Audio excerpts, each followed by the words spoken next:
believe that if you start in this position, which I call the half serve drill, if you start in this position, you can learn how to get your elbow in a better position and you can learn how to turn and coil.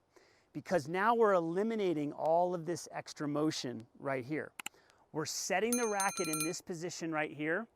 We're tossing the ball and we're practicing our turn. That's all we're doing. Now I want you to notice when I do this, notice my shoulders are just turning about 6 inches here and my hand and my elbow are not moving. Look at that, it's like it's on a swivel. So I get up into this position and I'm set. So I'll actually hit a serve now. And I just want you to see, the difference.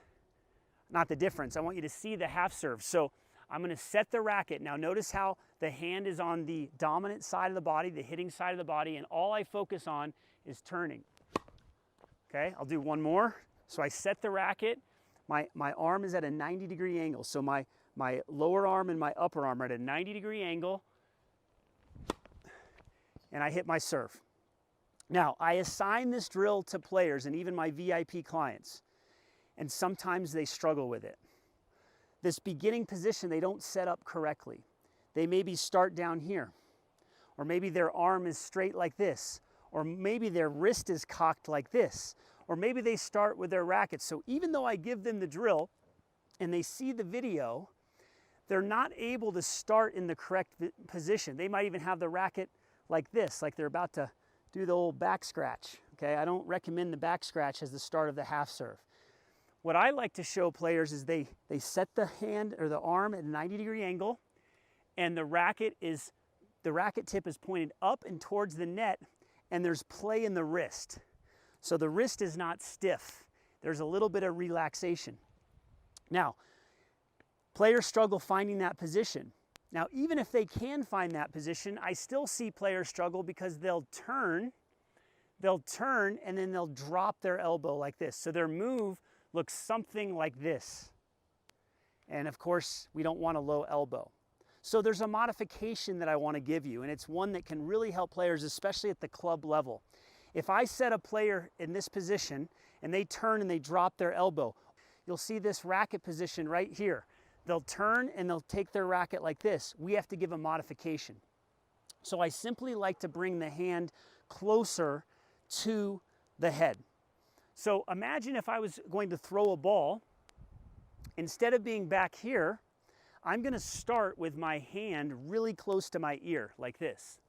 Now, if I put my hand really close to my ear, okay? That's the position you want to feel. So it's almost going to feel like you're cramped. It's going to feel like you're cramped like this.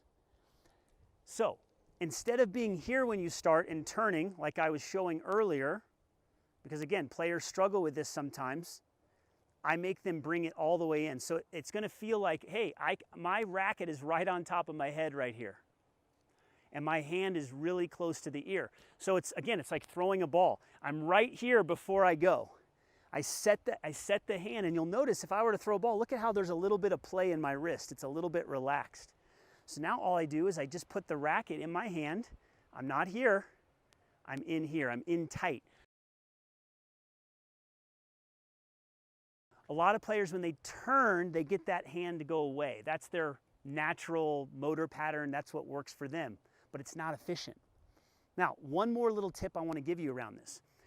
We are essentially keeping the hand and the racket closer. You can even tap before you start. So you can tap your racket on your head and then you can make your move. Okay, do it one more time. So I tap and I'm go. Keeps it real simple. The mistake players make is that they come in here and then when they turn, their wrist is cocked in this position like this. And now the racket's behind the head. We don't want that. We want to stay in what I call the phone booth. So we want to start real close, but the racket's going to be vertical. And the way it's vertical is with this ulnar deviation. So the wrist is in this position instead of this position. This is a big thing to get. So you start here, and when you turn, look at how the racket is more vertical. So I want you to practice setting in this half serve and then get that racket more vertical with this ulnar deviation, and now you can go after that serve, okay? So let's summarize this. So you're going to start with the half serve drill. The second thing I want you to do is I want you to get that hand and that racket closer. Okay, don't let it get away from you when you're turning. Don't let the elbow drop. And the third thing I want you to make sure you do is that your wrist is relaxed, that you have that ulnar deviation and the racket is vertical. And if you get this setup right and you get this first move right, guess what? It's going to get more ingrained. It's going to get more natural. You're going to change bad habits. And then we can start to move the racket down to get into that full motion.